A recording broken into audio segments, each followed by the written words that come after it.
Welcome back once more for the last time today.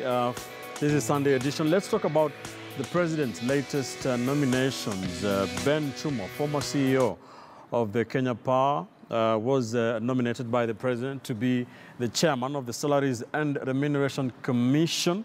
He will be, if cleared, he will be taking over from Sarah Serem, who has been the chair of the SRC for the last 5 years or so, whose term ended in December 2017. Ben Chumo retired from Kenya Power in January 2017 after hitting the age of 60. Other nominations that were made this past week: Florence Kajuju, former woman representative for the county of Meru, was nominated to chair the Commission on Administrative Justice, the office of the Ombudsman.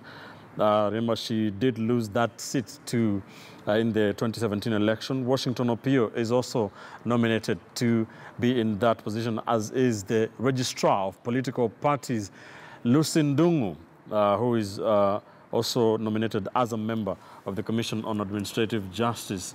Gentlemen, very quickly, let's talk about Ben Chumo. Not Ben Chumo, but the Salaries and Remuneration Commission, a very important commission. We have had the discussion of salaries, public servants, members of parliament, ballooning wage bill for a long time now. If cleared, what does he bring to the table? And what does he find at the SRC? What will he be working with this much? Well, the essential role of the SRC is to come up with a policy so that in conjunction with the Public Service Commission, we are able to attract, retain, and reward some of the best talent so that we get the best people working for the public sector. But as it is right now, one can easily say that the contrary is the case, because the way our public service has been structured, we don't have performance indicators, and I'm not sure whether or not the current administration has signed performance management contracts with all the public servants. So that's the reason why you've got all these agencies. For instance, the ones who are supposed to be leading the war against counterfeits and corruption, they do not deliver. For instance, I do not know the performance indicators of as any minister. If you go to the minister responsible for sports, Rashid Echesa, was in a fight with Senator Malala. Does he have performance indicators? One would have expected that working with the SRC and the Public Service Commission, maybe it's one of his key performance indicators to ensure that Kenya goes to the next World Cup. Now, in the absence of those performance indicators, majority of the public servants do not work hard to deliver, to create that environment. In fact, I'm able to state a position that if the public servant was meeting their mandate, then we wouldn't even need to have the big four. Because if you're the CS responsible for housing, you would ensure that we have enough houses for all Kenyans. If you are the CS for agriculture, you would ensure that we've got food security. If you are the CS for health, you will ensure that we have health care. In the absence of those, then we are shooting in the dark. And then secondly, the SRC has become really, maybe one would easily say, a special purpose vehicle, because they don't stand up. When the members of the National Assembly and Senate, or rather Senate and Senate and National Assembly come up with a position that they want to review their salaries and compensation, this body has no capacity nor ability to put a stop to them.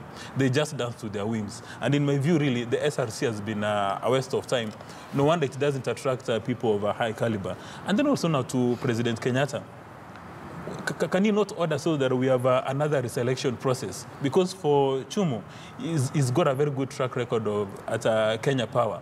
Why give him another job at this stage instead of getting some young blood, people in their 40s or 50s, or even Esbonia, instead of struggling to do his PhD, can be given that position and come up with solid policies for our human resource. Because for me, I think for Chumo, I suspect he's got grandchildren or great-grandchildren. He's no longer motivated to deliver anything. We need to give these positions to people who are motivated to deliver something that, that the public can take home. Mark Richards, do you agree? I absolutely agree with most of what Dismas has said. With the added contribution of this, it is shocking to me that the Kenyan parliament costs the taxpayer more money than the entire Kenyan judiciary. That is the kind of lopsided nonsense that this commission needs to deal with, because it does not make sense. Why do you spend more money on parliament than on the judiciary? Judiciary is a vital arm of this government. And by the way, that budget is the judiciary costs half of what parliament costs, and yet the judiciary is in every corner of this country, or is supposed to be. So there are certain issues that they need to handle. What for me is key, and what Chumo, if he is confirmed, needs to do very quickly, he needs to show the Kenyan people his ability to deal with the wanton greed and largesse of MCAs and MPs in this country. They seem to be obsessed. If in fact, if we could somehow find a way of building roads using their stomachs, they will be built a lot faster, because these guys will spare no expense in their own comfort, and that's what needs to change. If he's unable to deal with that, then he will go the way of SRC, who did a very good job in terms of regularizing jobs of civil servants. Now a director in a ministry earns 150,000. It is a fair wage, but he does more work than a parliamentarian who takes home $1 million shillings to basically ruin our news every night. So that's what needs to happen. So on that particular appointment, I do not feel either way. I don't feel quite particularly excited about Chumo. He's not a reformist. He doesn't have a track record of shaking things up. So I expect more of the same, and Kenyans will be disappointed next year when their MPs get another loan to buy a car and increase their salary, because there is more hardship in traveling in this country, even after SGR, and even after better roads, and even after, you know, having airports everywhere. It's constantly getting worse for MPs. I'm telling you, it's very difficult. All right. Great. Husband, what is your take on this? And of course, having the fact that Lucy Ndungu is also the registrar of political parties, still in an acting capacity?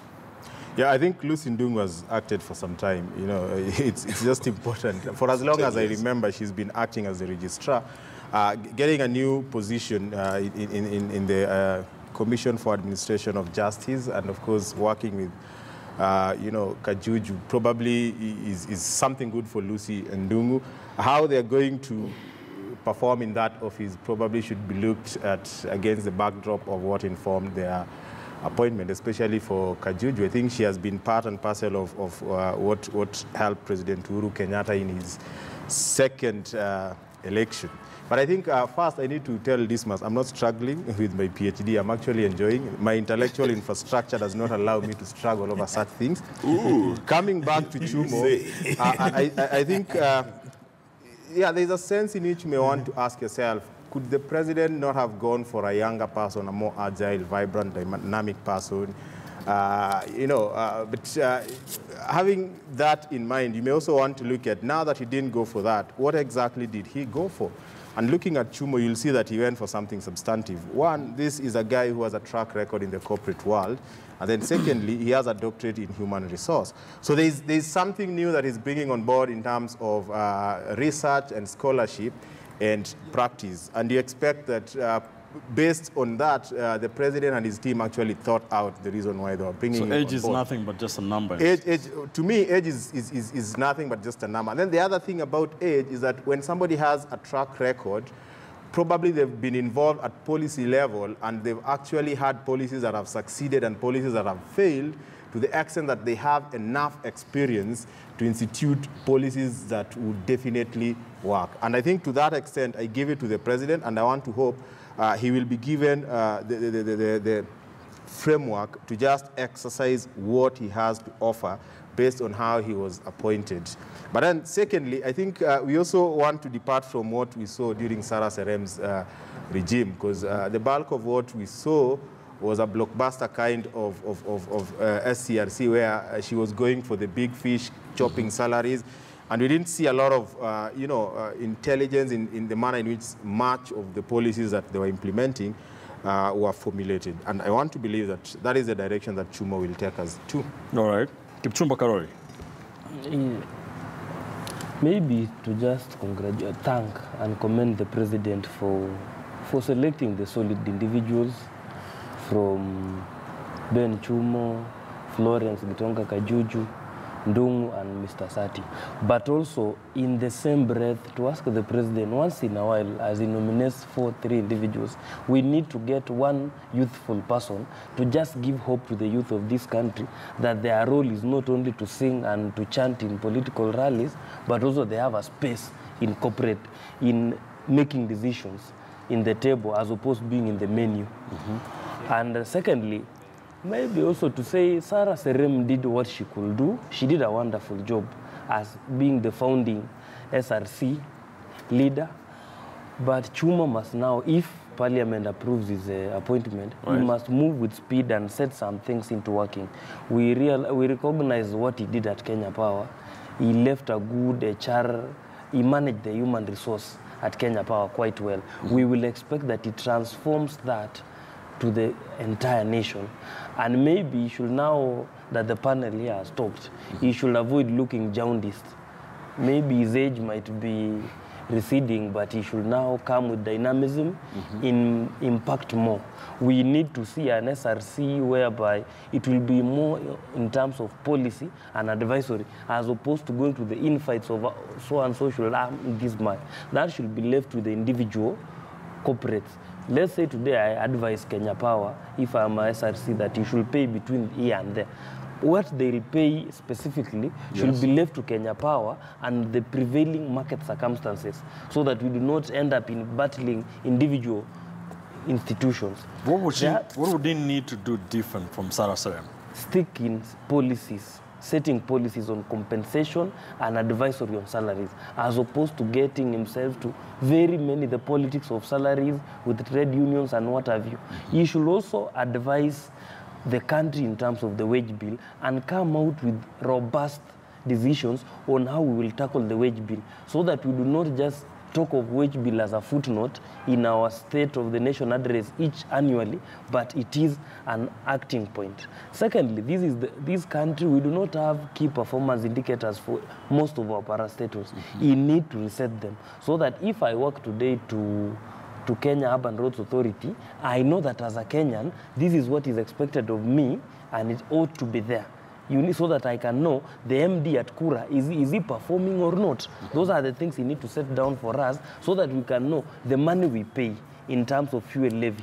Are we getting the value for our money?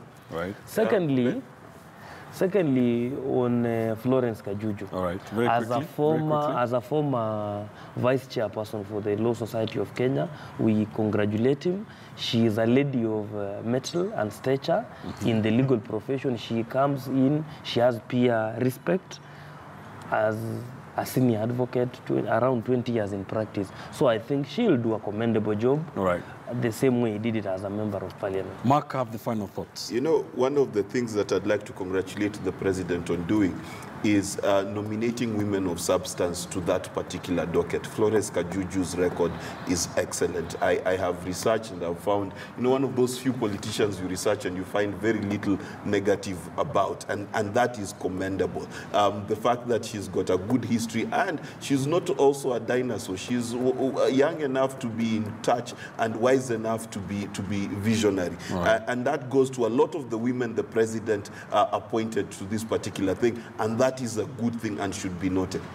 As I was finishing, Mark interrupted. On Lucy, on the former registrar. Yes. I think it is a reprieve now after 6 years in acting capacity. It is our hope that we'll have a substantive registrar of political parties. And now that she's heading to the Salaries and Remuneration Commission, the same stealth and energy she exhibited at the registrar should be transferred to the Salaries and Remuneration Commission. To the Commission of Administration of Justice. Yes. All right. Thank you, gentlemen. Thank you for being with us again this Sunday morning, for your thoughts, for your perspectives on different issues. Let me just go very quickly through some of your views. Just selected a few.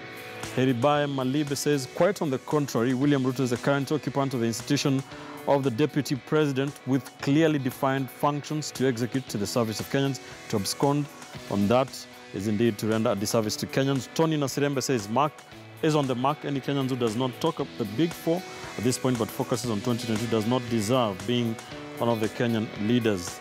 Andrew Franklin says the only expertise needed to lead a commission of inquiry is that of being able to call a spade a spade. If it looks like a duck and quacks like a duck, it definitely is. Kalisas Moronga says, getting you loud and clear from Doha. You're putting the record straight. Thank you. Victory Omwanda says, I concur. Conflict of interest at play. In fact, the lords of embedded impunity have since paid political class to pollute the water surface. And finally, Kisiangani KIS on Twitter says, we need to interrogate rise operations. Is he colluding with someone in government? For example, how did he buy pan paper mills Wabuye at a throwaway price? A lot of tweets and text on some of the issues we did discuss this morning. Thank you. Keep that conversation going on Twitter at Ben_Kitili, at KTN News. The hashtag is Sunday Edition. Let's do this again every Sunday. Next Sunday, same time, 11 a.m. to 1 p.m. as we dissect the biggest political issues in the Republic with my panel. Thank you, gentlemen. Kipchumba Karori, lawyer and political strategist, political analysts, and communication experts, Sesbono Willa and Mark Bichachi, and political risk analyst, Dismas Mokua. Thank you so much, gentlemen. That's where we leave it. I'm Ben Kitili. Don't go too far. Zinzi Kibiku is coming up next with Weekend at 1. Bye for now.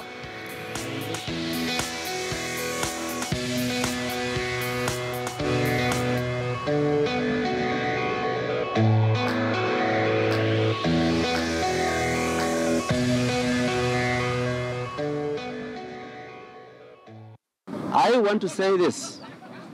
We all pledged commitment to remain focused, engaged, respectful members of the NAC family, but belonging to a party called Ford Kenya, which we committed ourselves to nurture. We believe there's no contradiction between having NAC as the government party, a coalition of respectful, focused, and well-organized political parties, including our own party. Yeah.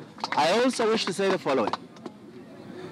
We are nurturing a new sense of democracy when we can sit together and tell ourselves we must quickly demonstrate to our followers that we were not at war with each other.